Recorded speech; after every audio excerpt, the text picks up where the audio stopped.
todos, sejam bem-vindos, paz aos nossos corações, né? Vamos fazer a nossa prece para iniciar nosso estudo de hoje, quinto dia da temporada, hein, gente? Vamos lá. Jesus querido, Mestre amado,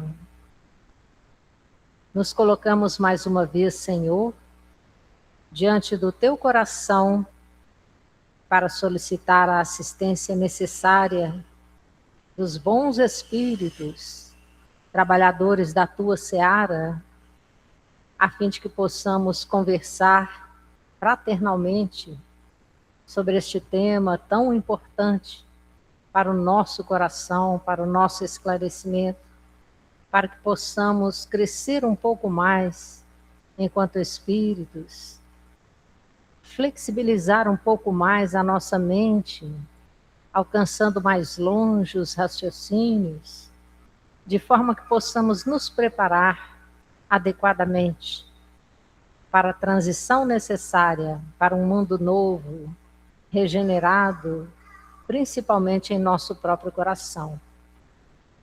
Não obstante os ideais nobres que alimentamos em nossos corações, te rogamos hoje, Senhor, pela paz na Terra, este planeta atribulado, perturbado, ainda pelo monstro da guerra, que a tua misericórdia possa abraçar a todas as criaturas, despertando em cada coração a coragem moral de ser fraterno, de enxergar outros povos como nossos irmãos. Ajuda-nos, Senhor, a não sucumbir nesse processo. Não nos deixes entregues à tentação do orgulho, do egoísmo, da dominação e do poder. Permitir que os bons espíritos possam, em suas tarefas caridosas, envolver os principais líderes da humanidade, todos eles em vibrações de amor, de paz, de forma que possam olhar para dentro, enxergar as próprias limitações, as próprias necessidades e retornarem seu olhar para o mundo de forma mais equilibrada e fraternal. Socorrei-nos, Senhor, a todos. Muito necessitamos da tua presença entre nós. Que assim seja. Boa noite a todos. Paz aos nossos corações, aos nossos pensamentos, né? E vamos juntos para o quinto dia da nossa temporada. Vou fazer leitura. Semana passada eu nem fiz a leitura do texto, né? E a gente já está habituado, né, com o texto, mas vamos relembrar. João, capítulo 14, versículos de 1 a 3. Não se perturbe o vosso coração. Credes em Deus, crede também em mim. Na casa de meu pai há muitas moradas. Se não fosse assim, eu vos teria dito, pois vou preparar-vos um lugar.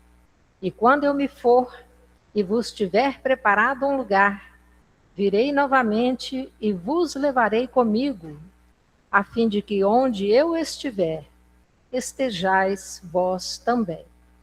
Esse é o trecho, né? João, capítulo 14, versículos de 1 a 3, que é o mesmo trecho que Kardec seleciona no Evangelho segundo o Espiritismo, capítulo 3, né?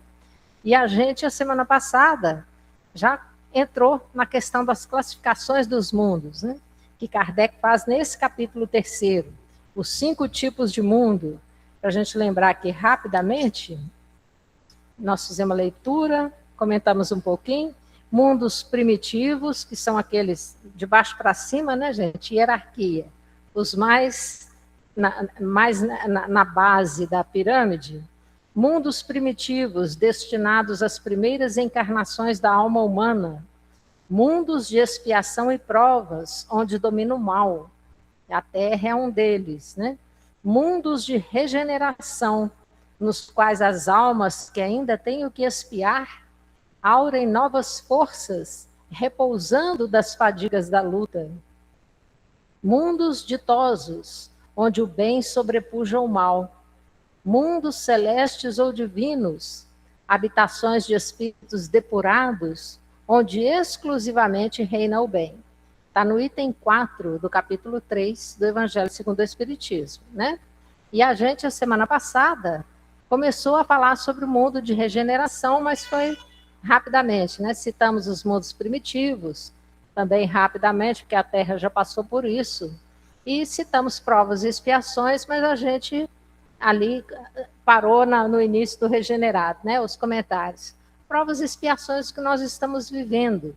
Só antes da gente dar sequência, estou lembrando aqui, Sr. Celso, que nós, a semana passada, por causa do comentário que o senhor fez do filho unigênito, nós fizemos uma pesquisa e achamos um vídeo que eu queria deixar para vocês, né? Porque a gente não vai ficar aprofundando nesse tema, tá? Mas quem quiser, tiver o interesse em aprofundar mais, tem um estudo do Haroldo Dutra Dias, que é um estudo do Evangelho de João, é o estudo número 97. Eles já estão, acho que no 108, se não me engano. Então, ele está indo versículo a versículo do Evangelho de João, né? Então, é um miudinho do Evangelho de João. No estudo 97, são 45 minutos excelentes para esclarecer para a gente sobre o Filho unigênito. Então, para a gente compreender primeiro a questão do Filho, ele vai no Antigo Testamento, usa a primeira carta, a primeiro livro de Crônicas, vai nas cartas de Paulo, né, para poder ilustrar, e traz um ensinamento muito bom. Em resumo, ele fala o seguinte, Sr. Celso, que o comentário que o senhor fez foi sobre o filho unigênito. Unigênito, né? Aí a gente fez essa pesquisa, tá, Sr. Celso? Aí, concluindo, finalmente, no final, depois vocês assistam para ver os detalhes, tá? Jesus é filho unigênito, porque é o único que alcançou a condição de espírito puro em comunhão plena com Deus, que tenha passado aqui pela Terra, né? Que a gente conheceu, e que nos guia à perfeição moral. Então, esse é o sentido do Filho unigênito, mas ele dá uma aula maravilhosa lá, vale a pena, tá? Vale a pena a gente assistir, fica aí a dica para quem quiser aprofundar, né? Então, nessa sequência que a gente está, porque senão a gente não chega no umbral, não é mesmo? Como é que é seu nome mesmo? Guilherme. O Guilherme quer saber sobre o umbral, né, Guilherme? A gente não chega lá, não chega, né? Hoje nós vamos chegar, se Deus quiser, né? Como é que é? Ficou para a casa do nosso lar. Então, quanto que custa uma casa lá, né? Isso tudo nós vamos ter direito de ver até o final, mas vocês aguentem até os 59 minutos do segundo tempo. Não é assim? Que a gente, no jogo, no minuto final, sai tudo, né, gente? Tudo que precisar, que a gente der conta nessa temporada, né, gente? Brincadeira aí, né? Mas, voltando aos mundos aí, a gente falou primitivo, provas e expiações, que eu não preciso nem explicar, que é isso que a gente está vendo aí, ó. Você liga a televisão, 2 guerras num dia, quer mais prova e expiação do que isso? Né? Então, a gente a Terra está classificada dentro do mundo de provas e expiações, só que nós estamos no final desse período de provas e expiações, percorrendo os últimos anos, né, desse período de provas e expiações, para entrar no processo da transição para um mundo regenerado. E o mundo regenerado é o que a gente vai querer abordar hoje com vocês aqui, porque ele fala o seguinte, olha, vou pegar primeiro 2 frases, uma de Santo Agostinho, que está nesse capítulo 3, a outra tá do livro A Gênese, tá? Então vamos lá, a Terra. Este mundo esteve material e moralmente num estado inferior ao que hoje se acha, e se alçará sob esse duplo aspecto a um grau mais elevado. Então, material e moralmente, a Terra já teve num estágio inferior, que é o mundo primitivo, e vai a partir de agora, alçar, né? Esse agora tem um peso, né? Agora parece que é agora, ó, 8h10, tá? Mas é um período, né, gente? Vai alçar o degrau para um outro grau mais elevado, material e moralmente, tá? E aí ele fala o seguinte: ele, o planeta Terra, há chegado a um dos seus períodos de transformação em que, de orbe expiatório, mudar-se-á em planeta de regeneração, onde os homens serão ditosos, porque nele imperará a lei de Deus.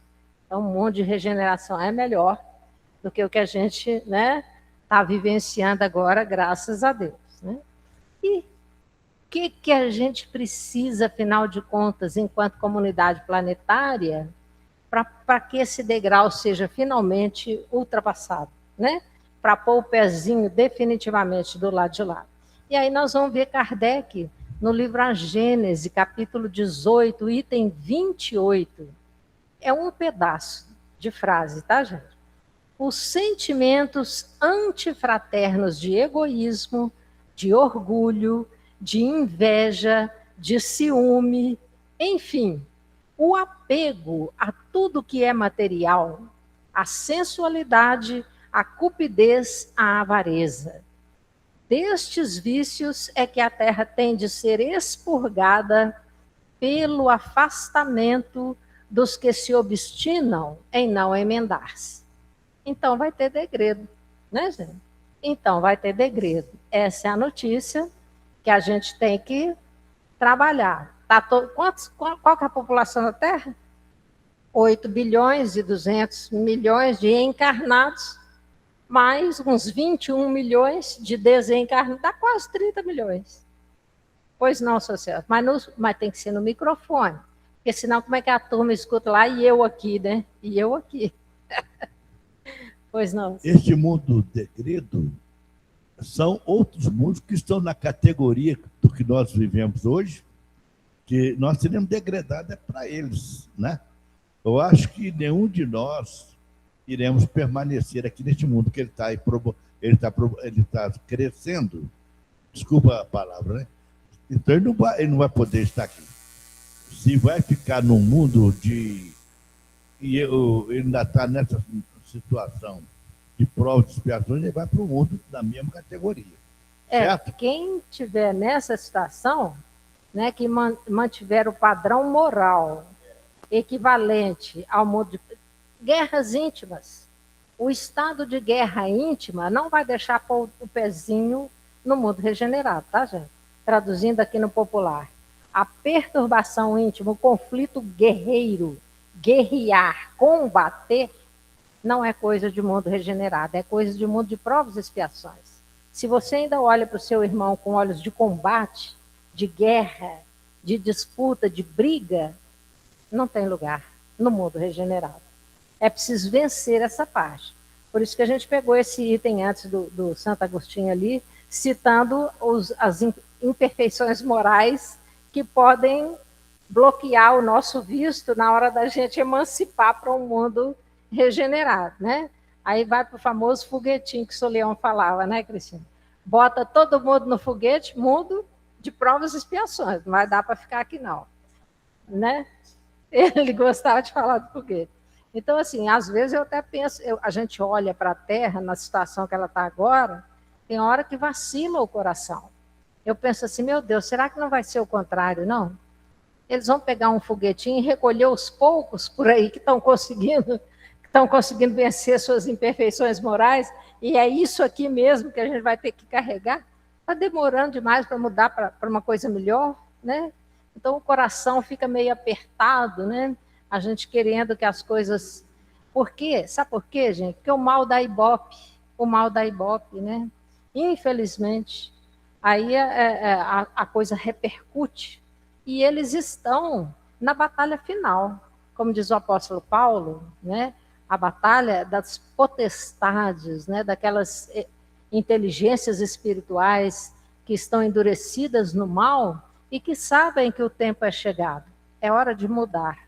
Então, eles fazem o máximo para conseguir manter a população do planeta em situação de ignorância, em situação de guerra, só com má notícia, só com coisa ruim, né? Por quê? Porque aí a gente vai acreditando que é isso mesmo, né? Vai acreditando que é assim que tem que ser e deixa de emancipar o nosso coração, de voar mais alto em pensamento para lugares melhores, né? Eu não falo isso por mim, não, gente. Eu falo isso pela leitura, no mínimo 6 vezes, do livro Libertação, tá? Quem quiser aprofundar na organização do mal, nós vamos usar o livro Libertação aqui, tá? Para dar um exemplo da cidade estranha, das construções do umbral, das dificuldades que se passam lá. Mas é um detalhe só para não assustar muito. Quem quiser, e o mentor permitir, leia o livro Libertação, caso queira aprofundar nesse aspecto, né? Considerando isso, então, o que nós vamos ver? Quais são as características do mundo de regeneração? Para onde a gente está querendo ir, né? Para onde a gente quer que a Terra finalmente se transforme, consolide ali a sua situação. Eu tirei alguns tópicos, são os itens 17 e 18 do capítulo 3 do Evangelho segundo o Espiritismo, e todos eles são fala de Santo Agostinho, tá? Aliás, é só ele que, na segunda parte do capítulo, aquela que vem com instruções dos Espíritos, só dá Santo Agostinho, nesse capítulo 3, né? Falando sobre as várias moradas da casa do Pai. Então, ele faz o seguinte: servem de transição entre os mundos de expiação e os mundos felizes. Tranquilo, né, gente? O mundo de regeneração é uma transição. Como o Cláudio lembrou para a gente aqui semana passada, tudo é transição até que a gente chega ao estado de pureza. Aí o espírito puro já não é transição mais, é aquele estado de permanência, né? Não está mais na erraticidade, né? Temporariamente em alguns lugares. Então, o mundo de regeneração é uma transição, porque se a gente observar os 2 primeiros, primitivos e provas e expiações, a vida é dura. A vida é dura, né? Nos primitivos, a natureza é hostil, é rigorosa, e o ser humano está dando ali as suas primeiras vivenciadas, né? Experiências. E no provas e expiações, o contato com as imperfeições e com o mal traz muita dor e sofrimento, né? E a gente acaba muitas vezes embarcando em necessidades de resgate de dívidas contraídas, né? Então é dor e sofrimento. A regeneração já dá aquela amenizada. E depois, mundos ditosos ou felizes, que, aliás, na classificação ele fala assim, onde o bem sobrepuja o mal. Eu fiquei meditando, gente, falei, que mal que há num mundo desse?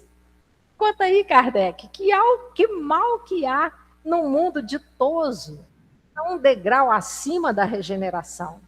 Sabe o que eu consegui encontrar que pode simbolizar um mal? É porque eles ainda não alcançaram a perfeição. Então, aquilo que eles ainda ignoram, né, é uma coisa que ainda necessita de trabalho, de aprendizado. E a dor que eles sentem é a dor dos que ficaram para trás, né? Então, você está num mundo ditoso, mas você tem um filho lá no Provas e Expiações, como é que você fica? O espírito puro lida com isso, tira de letra. Porque a confiança, comunhão plena com o Pai, comunhão plena com Deus, o Espírito puro. Então, ele não sofre como nós. O sofrimento dele é um sofrimento repleto de perfeita confiança no Pai. Enquanto a gente não adquiriu essa perfeita confiança, o sofrimento ainda incomoda. Faz uma Alcione descer de Sírios para encarnar na Terra, né? Faz um quinto varro descer de outros orbes para encarnar na Terra. Então, tem essa parte, né, desse tipo de sofrimento. Pois não, Guilherme? Boa noite. Boa noite. Eu estou com uma interpretação, eu não sei se está certa, porque eu fico pensando que nos mundos inferiores, o que corrompe mais o ser seria as coisas ligadas mais ao material. Conforme vai elevando os mundos,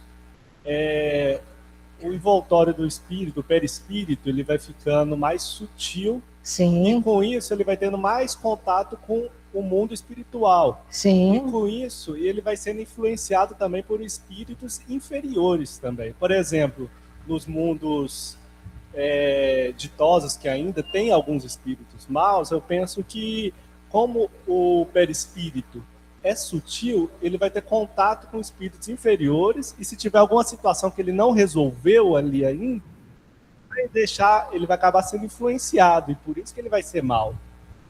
Eu não sei se esse Olha, se é um bom, espírito, se tá certa a interpretação. um espírito imperfeito, com dívida para resgatar, não chega no mundo de todos. Ele mal suporta o regenerado, que a gente vai ver aqui dentro das características, ele pode cair no de provas e expiações. Ele pode não manter o grau do regenerado. Vamos continuar aqui as características que vai clarear mais para nós. Olha, o homem, no mundo regenerado, ainda se acha sujeito às leis que regem a matéria. É ainda de carne. Olha, gente, o corpo físico ainda é carnal, igual ao nosso. Igual não, né? Mais sutil. E por isso sujeito às vicissitudes, né? O que é vicissitude? No dicionário, sequência de mudanças ou transformações, revés ou circunstâncias contrárias e desfavoráveis, acontecimento casual e imprevisível, são as vicissitudes da vida, né? Então, no mundo de regeneração, a gente ainda vai reencarnar. A gente vai nascer, a gente vai morrer, vai ter corpo, vai morrer. Mas, né, numa outra condição. Ainda tem de suportar provas, porém, sem as pungentes angústias da expiação. Na hora que eu li aqui para vocês, eu li uma contradição. Desculpa, gente, por causa do texto. Né? Porque no capítulo 3, o Kardec está fazendo um apanhado, um rápido. Então, ele coloca assim no mundo de regeneração: as almas que ainda têm o que expiar, aurem novas forças. E aqui o Santo Agostinho fala assim, ainda tem de suportar prova, porém, sem as pungentes angústias da expiação. Aqui a diferença está na angústia. A angústia. Lá você pode até ter alguma coisa a expiar, mas não é com aquela angústia que nós temos aqui. Não é naquele sentido da prisão e da dor, do sofrimento, de não enxergar o término daquele processo angustiante, né? Então, a diferença é só essa, tá, gente? Agora, esse item aqui, se a gente não tomar cuidado... A Jussara vai falar as 3 próximas semanas sem parar. Perfeita equidade preside as relações sociais. Agora, Kardec, hein? Santo Agostinho, no capítulo 3, olha o que ele fala. O que é equidade, gente? Tem uma figurinha que os professores costumam usar e que eu acho muito bacana para ajudar a gente a compreender o que é equidade. São 3 jovens, né, 3 pessoas assistindo futebol no muro, do lado do muro, né? Então, eles estão do lado de cá do muro. Um é grandão, o outro é médio e o outro é pequenininho. E todos os 3 lá tentando assistir o futebol. Quando eles ficam em pé na frente do muro, o grandão enxerga, acompanha o jogo todo, os outros 2 não. E tinha 3 caixotes. Aí, o que acontece? Se você for distribuir com igualdade, que a gente acha que é justiça, é ser igual, né? Com igualdade, não seria um caixote para cada um? 3 caixotes, 3 pessoas, um para cada um. Igualdade de direitos. Só que a equidade é diferente. Por quê? Porque aquele que consegue enxergar, ele não precisa do caixote. O que está em condição mediana, ele vai precisar de um caixote. Quando ele sobe em um, ele já consegue enxergar o campo e assistir o futebol. E o baixinho precisa de 2, 3 não, 2, né? O baixinho precisa de 2 caixotes. Então, um recebe 2 caixotes, o outro recebe um caixote, o outro não recebe nenhum. E os 3 estão vendo igualmente o jogo de futebol. Equidade é isso. Mais a quem precisa mais, né?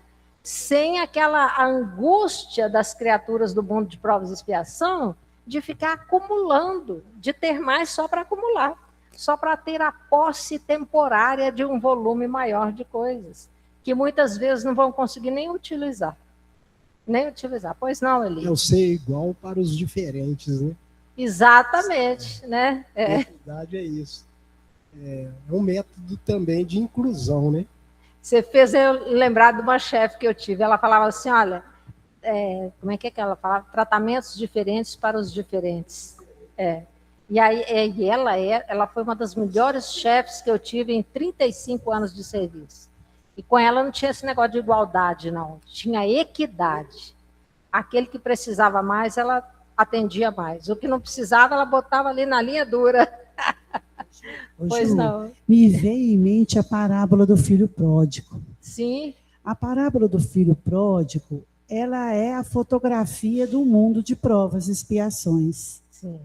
Mas se você começa a estudar o que poderá ser, né? Porque nós estamos só no campo do estudo, né? Porque verdade. nós ainda não estamos lá para sentir, né? Exato. Mas a gente começa a ver que não precisa de parábola do filho pródigo na regeneração. Porque o filho que volta, ele vai ser entendido pelo irmão que está ali com outro olhar. Porque a recrudescência do orgulho e do egoísmo é no mundo que estamos. Sim, Me ajuda aí, né, nas características. Parece que o orgulho e o egoísmo, eles ficam mais arrefecidos. Fala disso no mundo de regeneração. Sim. Não é que não tem orgulho e egoísmo, porque nós não chegamos à condição de pureza espiritual. Mas é porque veio claro para mim aqui a parábola do filho pródigo, né? A atitude do filho que volta, recebido pelo pai com uma alegria, porque o filho foi, entendeu e voltou, né? Mas a princípio ele ficou todo orgulhoso, largou tudo. Sim. E o de cá ficou no egoísmo, né? Não recebeu o irmão. Eu aqui com você o tempo todo, te ajudando, e você matando um animal para festejar a chegada do meu irmão, que esbanjou tudo. Então, esse tipo de sentimento, na regeneração, deve ficar bem arrefecido. Eu não acredito que acabe. A evolução não dá salto, né, Cristina? Tudo é um trabalho de, lento e gradual. E o mal, Jussara, o mal, fala do mal aí na regeneração, porque ele ainda existe, fala, né? Só que ele não é tão preponderante como é hoje. Isso. É isso? É porque eu já li essa parte, mas tem muito tempo. Eu tirei alguns tópicos só, tá, Cristina? Mas nós podemos voltar aqui no capítulo 3 para poder analisar direitinho se for necessário, tá bom? Aqui o que eu tinha tirado de orgulho e egoísmo é aquela fala de Kardec no livro A Gênese, onde ele fala dos sentimentos antifraternos, do egoísmo, orgulho, inveja, ciúme, enfim, o apego a tudo que é material, a sensualidade, a cupidez, a avareza. Destes vícios é que a terra tem que ser expurgada, pelo afastamento dos que se obstinam em não emendar-se, né? Então, assim, se eliminasse completamente, seria espírito puro, não é? Não é? Então, aí é o caso, né? O espírito está em transição, ele está aprendendo, ele está crescendo. O mundo regenerado, ele ainda está sujeito a falhas, né? Ainda falível é o homem. Não avançar é recuar. Pode recair nos mundos de expiação. Então, qual que é o problema lá? É a gente achar tão bom o descanso, tá tão bom essas férias, e não querer voltar ao trabalho, sabe qual que é? Então, assim, não avançar é recuar. Textualmente escrito lá, né, da fala de Santo Agostinho. Então, pode recair no mundo de provas e expiações, se sistematicamente optar por continuar numa situação, né, em que... Porque o temporário é assim, né, gente? O que acontece com a água parada? Ela vai, num momento qualquer, por mais limpa que ela esteja, com o passar do tempo, o mosquito bota ali ovinho, né? Surgem enfermidades decorrentes daquilo ali. Ela deixa de ser útil e passa a ser um veneno, um perigo, né? Então, a necessidade do movimento de continuar progredindo é uma tônica do mundo de regeneração, né? É preciso que a gente prossiga. Está chegando, faz igual o André Luiz lá na colônia Nosso Lar, né? foi assistido, chegou lá, teve que ir para o hospital. Estava lá sendo acompanhado pela medicina, né, pelos médicos lá no plano espiritual, mas num hospital. Mas rapidamente ele se recupera e a primeira coisa que ele faz é procurar trabalho, né? Vou procurar trabalho, isso aqui está bom demais, mas eu tenho que procurar trabalho. Diferente daquela senhora que estava nos campos de repouso, que tem lá também, né? Campos de repouso. Então ela foi para lá e ficou na boa, repousando. Aí cada serviço que arranjava para ela, oportunidade de trabalho, ela põe um defeito. Põe um defeito, não, lá não dá para mim. Deixa eu voltar para descansar mais um pouco. Aí não dá, né, gente? Porque uma hora a coisa aperta e a pessoa precisa de progredir, né? Enquanto a gente não alcança o estágio de espírito puro, o progresso nos impulsiona. Não há como ficar parado. Não há como interromper a marcha e falar, não, isso aqui para mim está bom. Não existe tá bom na jornada do espírito. Tá bom é só quando alcança a pureza, né? Que aí alcançou o objetivo. E daí é outra história, né? Bom, então são esses aqui, tá, Cristiano? Os tópicos, mas tem muita coisa no livro que a gente, para evitar de fazer a leitura completa, né, do item, tem muita coisa aqui dele falando sobre o mundo regenerado, tá? Mundos inferiores e superiores também, muito bom o texto que está aqui também. Tem um que Kardec coloca assim, resumo do ensino de todos os espíritos superiores. Porque aí é até um item grande, é justamente esse que fala dos mundos inferiores e mundos superiores, né? Que aí ele já, ao invés de 5, ele já dividiu em 2 categorias. Tem superior, tem inferior, né? E a diferença é grande, é do meio para baixo, do meio para cima aí, nas condições do espírito, né? Ok, gente? Por enquanto nós estamos falando de matéria, não é mesmo? O início do capítulo 3 do Evangelho segundo o Espiritismo, Kardec aborda 2 vertentes. Olha o que ele fala na primeira frase. A casa do Pai é o universo. As diferentes moradas são os mundos que circulam no espaço infinito. Tranquilo. Foi o que nós fizemos até agora, não foi? 5 semanas, 4, né? Hoje é a 5ª semana. Falando do universo, tentando entender. Sabe por quê? Assim, é a forma como eu estou me sentindo na atualidade, né? A gente não está prestando atenção. A gente passa os olhos rapidamente e não consegue criar com a mente. Eu acho que esse é que é o ponto. A gente tem que, quando lê uma frase, é preciso criar com a mente. O que eu estou vendo? O que essa frase está falando? Para a gente poder, para aquilo causar impacto. Senão vai chegar, entra num ouvido, sai no outro e pronto, acabou. E aí Kardec fala assim, a casa do Pai é o universo, as diferentes moradas são os mundos que circulam no espaço infinito. Aí a gente não sabe o que é o universo, né? Não quer nem saber o que é o espaço infinito, e fica aquela limitação mental. Você olha só textualmente o que a palavra significa, e eu fiquei preocupada outro dia, até nem tinha trazido isso ainda, não, com a informação de 520 mil anos, né? Porque as grandezas astronômicas, elas são assustadoras. 520 mil anos é uma gota d'água.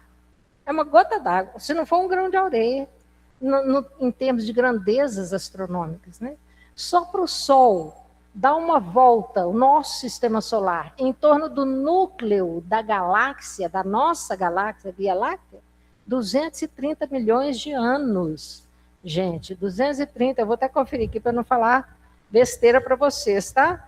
Mas é isso, 230 milhões de anos para poder fazer uma voltinha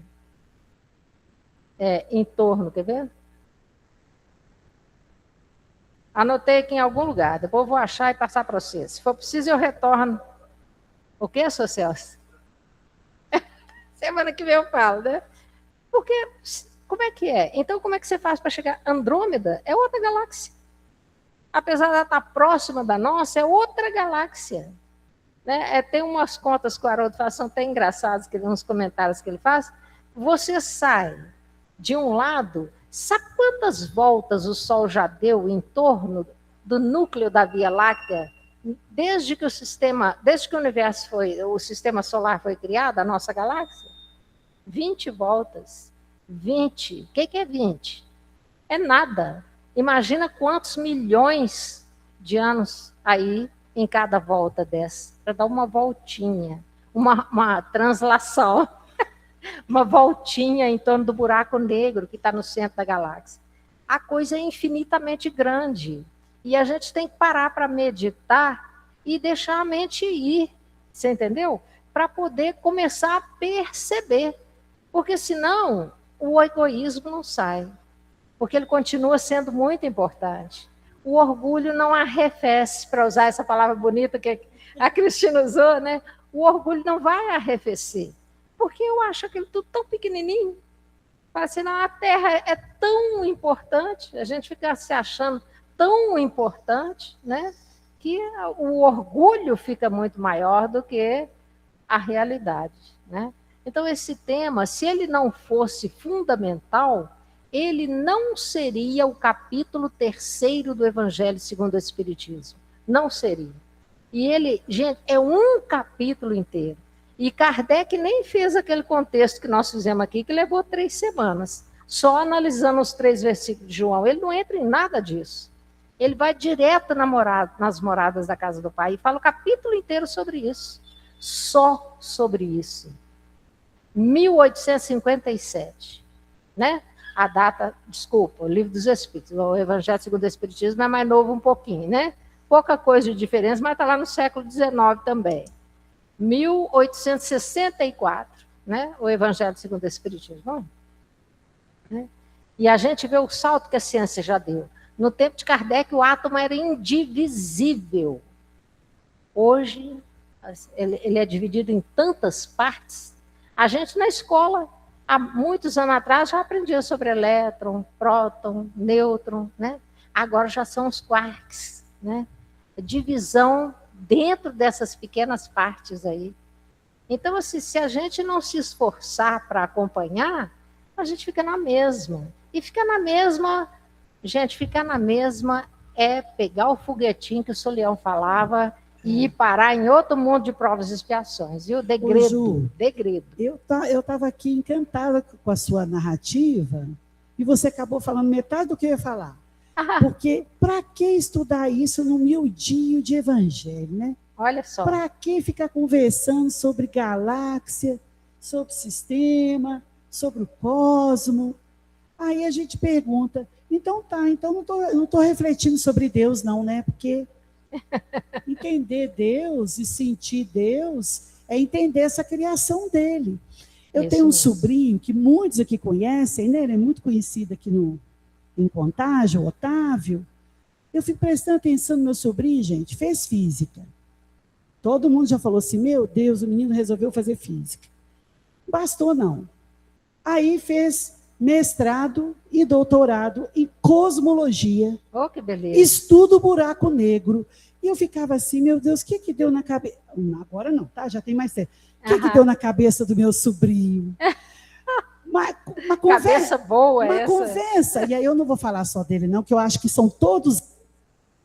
Conversa com uma pessoa que estuda o cosmo para ver, conversa. Já não estou mais mirando meu sobrinho. Porque conversar com meu sobrinho, assim, sento para receber aula. Ele sabe falar de tudo. Qualquer bobaginha, ele tem uma teoria. Exercitou, né? Exercita isso. A faculdade, o mestrado, o doutorado. Aí vai para não sei como, fica rodando o mundo, estudando e escutando as pessoas. Estudando. Meu jeito aqui. Tem gente demais estudando o universo, né, Ju? No planeta. Com certeza. Tem cientistas no mundo inteiro. Isso. Eles perderiam esse tempo se isso não tivesse importância. Aí talvez, né, como é que ele chama? Guilherme. Talvez, né, Guilherme, os materialistas, porque você falou de materialismo, eu achei muito bom. Tem cientista materialista, né, que não faz essa análise que nós estamos fazendo aqui, porque é enxergar Deus. Né? Estudar cosmo é enxergar Deus. É entender a grandeza divina, a nossa pequenez, mas sem nos diminuir, que nós somos filhos e herdeiros de Deus. Isso é muito importante, porque nós temos uma tendência assim, Ou a gente se sobreeleva e o orgulho, né, Aham. fica lá na posição que ele gosta, ou a gente se diminui e se deprecia. E não é assim, né? Nós temos que tentar chegar no equilíbrio. Somos o que somos, mas temos um destino glorioso Com certeza. à nossa frente. Com certeza. E já fizemos muita bobagem, mas já ficou para trás, já passou. Aham. Algumas nós vamos repetir, outras nós não faremos mais. Se Deus quiser. Mas por que algumas nós não faremos mais? Porque nós estamos debaixo de expiações que nos mostram assim, você está vendo como que dói no você? Dói no outro também. Isso mesmo. Aí você registra na sua consciência, isso eu não faço mais. Vou dar um exemplo. Muito comum. Traição. E não é só de homem com mulher, não. De marido e mulher, não. Traição de amigo, de colega de serviço, de tudo. Traição de é profissional, traição. né? Passa por uma traição e pensa, se eu fizer isso com outro, eu já sei a dor que é. Isso. Então, por que a gente espia? É para sentir a dor e falar assim, puxa vida, isso dói, mas dói mesmo. Aham. Aí, em futuras encarnações, ou mesmo nessa, eu não posso fazer isso com outro, porque eu já senti que dói. Exatamente. Então, algumas coisas vão repetir, mas outras nós nunca mais faremos. Né, Ju? Se Deus Então, quiser. eu gostei muito dessa abordagem. Para que estudar isso? Então, para que Camille Flammarion, né, É isso. se tornou praticamente um seguidor de Kardec, colaborador direto de Kardec? Sim. Por que veio um espírito com aquele cabedal, que provavelmente tenha sido Galileu, né? Dizem Aham. que ele talvez tenha sido o próprio Galileu, para a pessoa despertar esse entendimento do universo, né? E ver se a gente diminui esse orgulho, esse egoísmo, e vai enxergando as pessoas como elas são, a gente como a gente é, que se eu me enxergar como eu sou, eu também tenho que enxergar como o outro é. Isso. Senão o orgulho continua, né? Tá certo, gente? Então, vamos continuar aqui. Olha, Kardec, então, abordou essa questão e nós vamos falar agora da cocriação em plano menor, tá? Que a gente já tinha citado. Eu não vou ler, apesar do item não ser muito grande, eu não vou ler ele não, tá? Vou deixar quem quiser. Evolução em Dois Mundos, né? Capítulo 1º, é o item cocriação em plano menor, que é quando ele vai falar daquilo que a gente cria, né? Ou Elma, por favor, pode falar. Jussara, eu estava aqui refletindo, falou dessa Você ligou falta, o microfone? Ligou? Então, chega mais dessa falta de consciência nossa, Sim, porque assim, nós seres humanos somos muito displicentes, né? sim. Como você colocou muito bem, a gente não percebe as coisas à nossa volta, né? A gente tem um olhar assim muito raso, né? A gente precisa de estar mais atento para Sim, perceber sim. as coisas à nossa volta.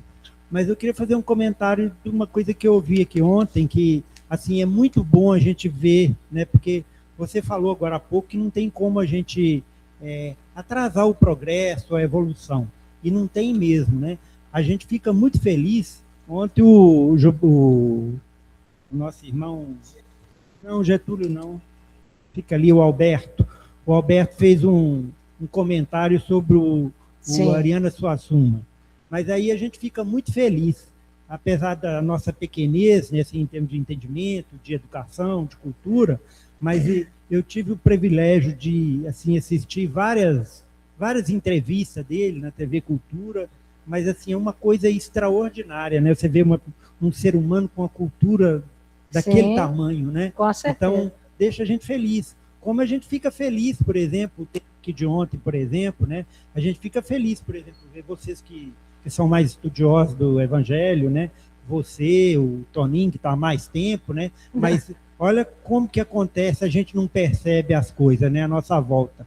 Como que vai acontecendo só coisa boa? Chegou 3, praticamente de uma vez. Chegou o Glauber, chegou a Cristina e chegou a nossa irmã aqui. Mas a gente pede a Deus e ele atende, né? Para acrescentar, Ele né? atende. E a Senhor, gente... envie trabalhadores para a tua seara. Então, entendeu? a gente com esse olhar raso nosso, com essa nossa displicência, a gente não percebe as coisas boas que estão à nossa volta, né? Verdade. Então, o paraíso é isso, essas pessoas boas que a gente vê, né? Estudiosos, né? A nossa cultura, por exemplo, nós estamos falando de Ariana Suassuna, né? Por exemplo, do educador, do Paulo Freire, quer dizer, Sim. o nosso trabalho no dia a dia, tudo isso é um paraíso para nós, né? Você poder ir e vir, né? A nossa mobilidade, que é importantíssimo. Então, assim, tem uma série de coisas muito importantes e que, às vezes, a gente não, como você colocou, a gente não percebe. Está aqui na nossa volta e a gente está displicente, a gente precisa ficar mais atento. Não é isso? Com certeza, né? Até para a gente vibrar. Você está dando chute inicial, El, no nosso tema da agora, que é a cocriação em plano menor. Somos responsáveis, viu, gente? Nós somos responsáveis. O umbral pesa sobre nossos ombros. Parte do que ele é a emissão dos nossos pensamentos encarnados, pessoas encarnadas, né? Então, olha só, eu não vou ler, como eu falei para vocês, o item, mas eu vou ler meio resuminho aqui. 3 tópicos, tá? Para a gente poder... deixa eu ver aqui, onde é que está o final, né, gente, do item que fala... Nossa Senhora, estou me perdendo no meu próprio item. Aqui, ó. Então, é onde eu escrevi então aqui, tá? Concluindo aqui, resumão do item co-criadores, em plano menor. Manipulando o fluido cósmico universal através do comando mental, nós aqui, tá? Nós todos, co-criamos. Co-criamos o quê? 3 itens que ele destaca no comentário, André Luiz, com muita importância. O corpo físico, que até a Cristina comentou para a gente uma das reuniões aí para trás, né? O corpo físico, para um espírito habitar, um novo corpo físico, para uma nova reencarnação, é uma cocriação em plano menor de nós, seres humanos, aqui, que estamos aqui na Terra. Consequentemente, qual outra cocriação importante equiparada ao corpo físico? O perispírito, né, gente? O perispírito. Porque ele também é matéria. Perispírito também é matéria, só mais sutil do que essa nossa do corpo físico. É a matéria do plano espiritual, é o corpo que a gente utiliza no plano espiritual. Então, é corpo, é matéria, né? Então, corpo físico e perispírito. As civilizações que ele coloca, progresso e tecnologias, o plano físico e o plano espiritual. Tudo que é construído, essa mesa, os livros, celular, né? Tudo isso é cocriação em plano menor.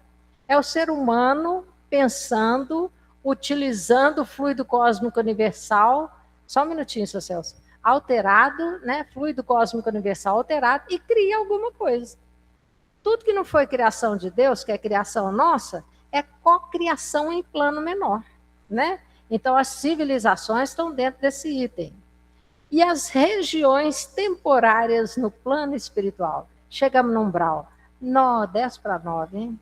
Então, toda vez está faltando 10 minutos. Toda vez que eu vou começar um item, está faltando 10 minutos, né, Guilherme? Que surra.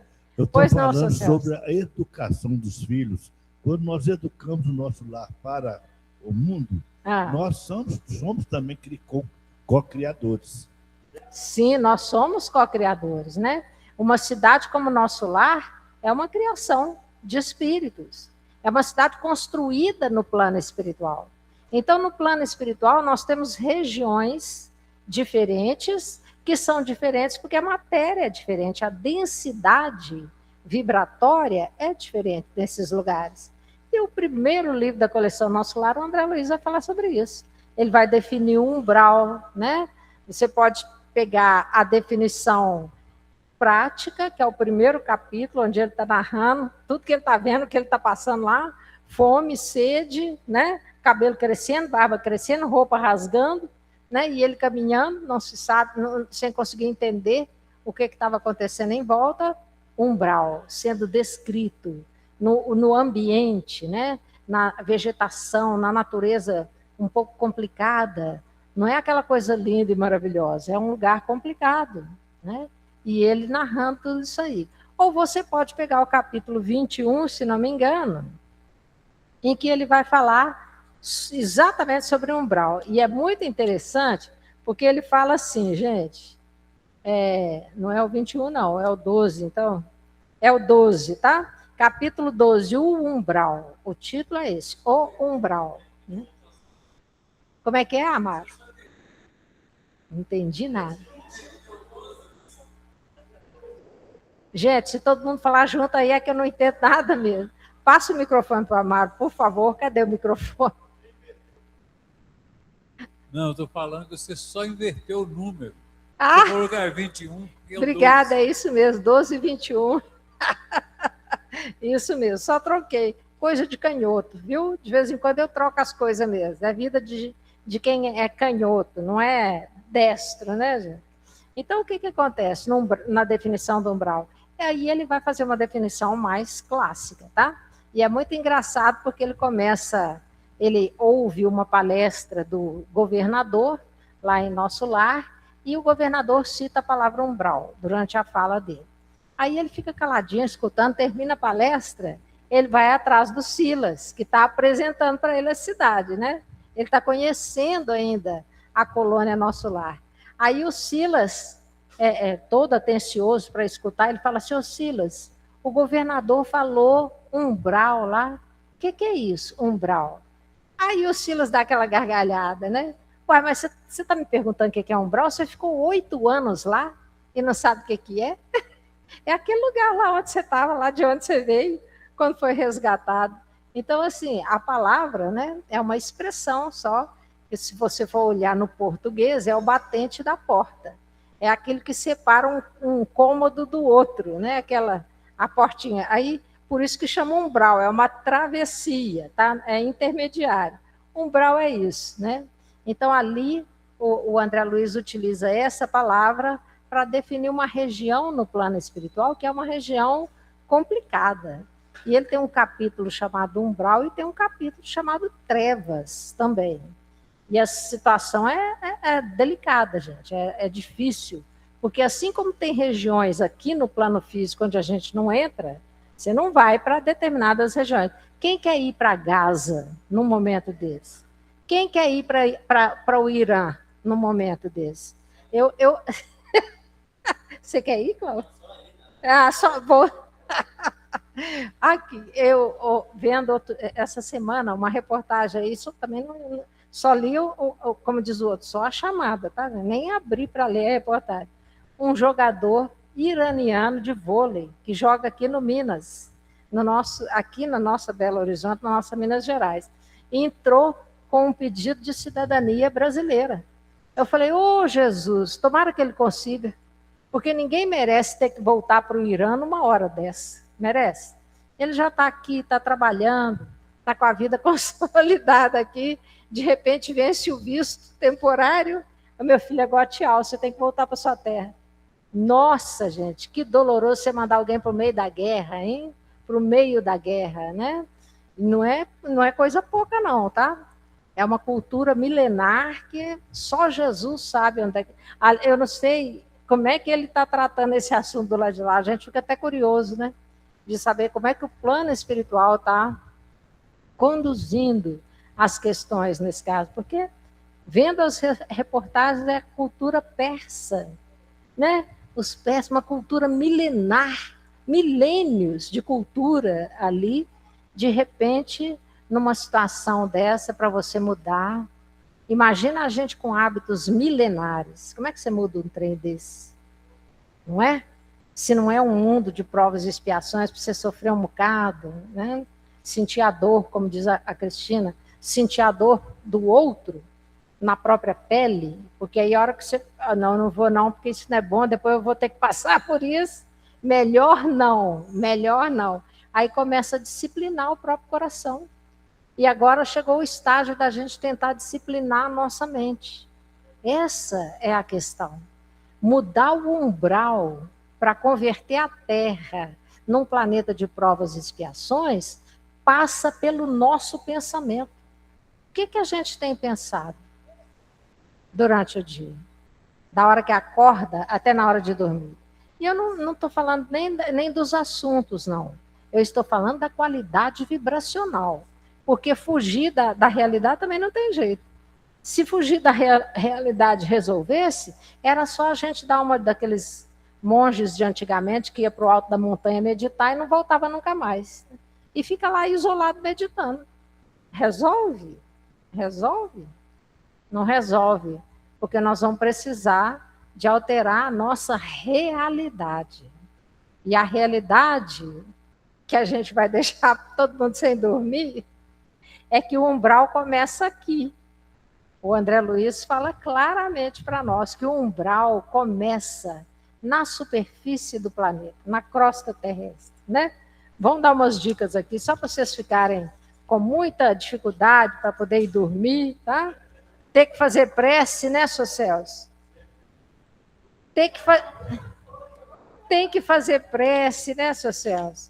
Deixa eu ver onde é que eu pus, como diz o outro, que eu já... Aqui, eu achei. Obrigado, né? Achei não.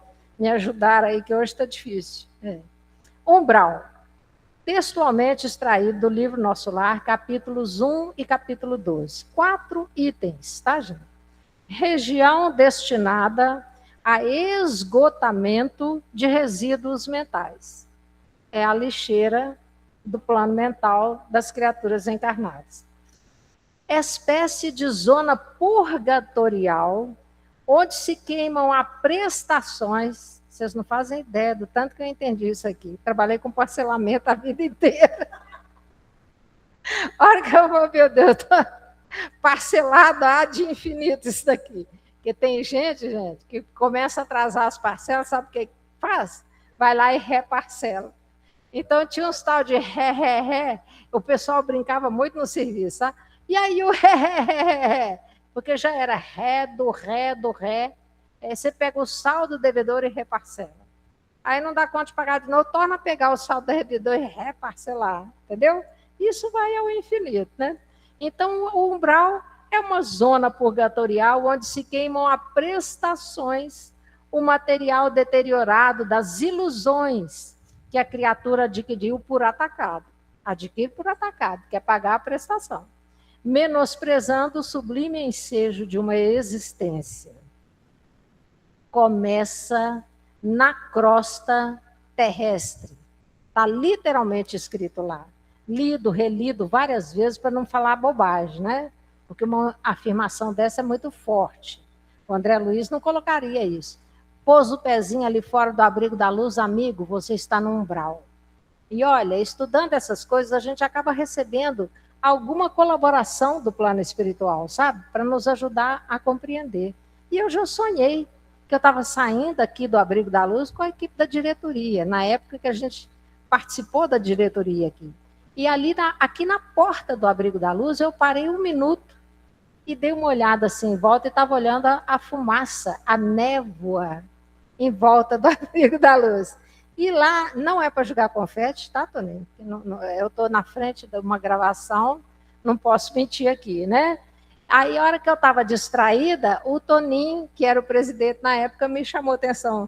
Ju, é para acelerar.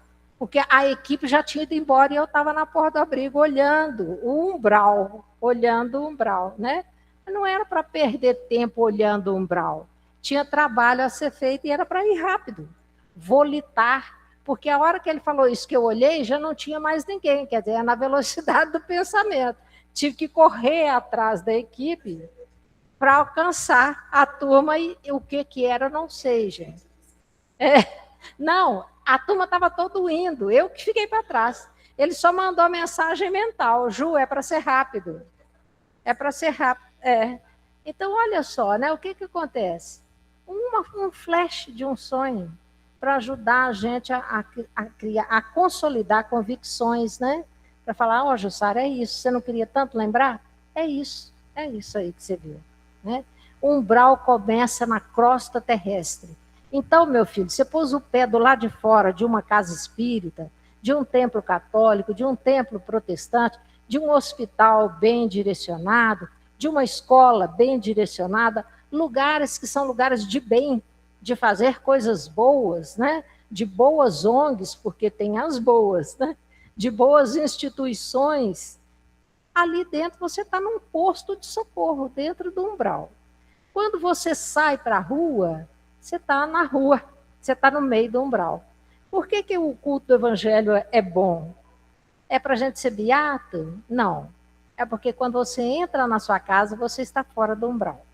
Você está dentro de um círculo magnético protegido pelas forças espirituais e é um posto de socorro dentro do umbral, né? É por isso que vale a pena, é por isso que vale a pena. Então a gente interrompe por hoje, né? Só mais esse finalzinho, gente. Está repleto de desencarnados e de formas pensamento dos encarnados, o umbral. Regiões nevoentas que se seguem aos fluidos carnais. Ok, Guilherme? Semana que vem tem mais, porque nós temos 2 semanas ainda.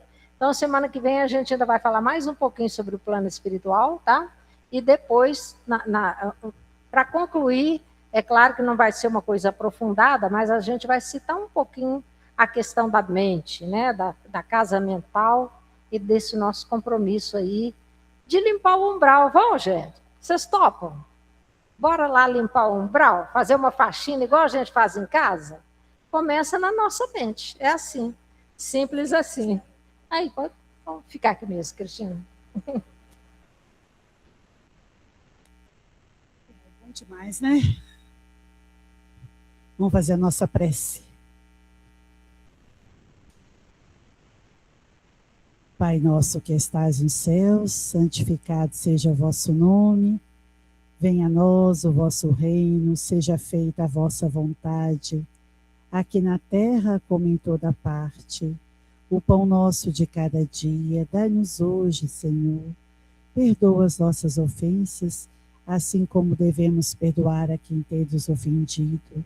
Não nos deixeis entregues às nossas próprias tentações. Livra-nos de todo o mal, porque teu é o reino, o poder e a glória para sempre. Agradecemos mais esta oportunidade de reunidos aqui com os 2 planos da vida, os nossos amigos também pela sala virtual, essa oportunidade de estudo, de reflexão, de permuta vibracional, de comunhão fraternal. Muito obrigada, Senhor. Obrigada aos amigos espirituais que assistem a nossa irmã nessa temporada que ela está conduzindo e que estão com todos nós aqui, nos inspirando, nos intuindo e nos dando aquela assistência que nós estamos sempre carecendo. Agradecemos muito que nós possamos voltar para os nossos lares com paz e alegria no coração. Que assim seja. Boa semana, gente, para todos nós.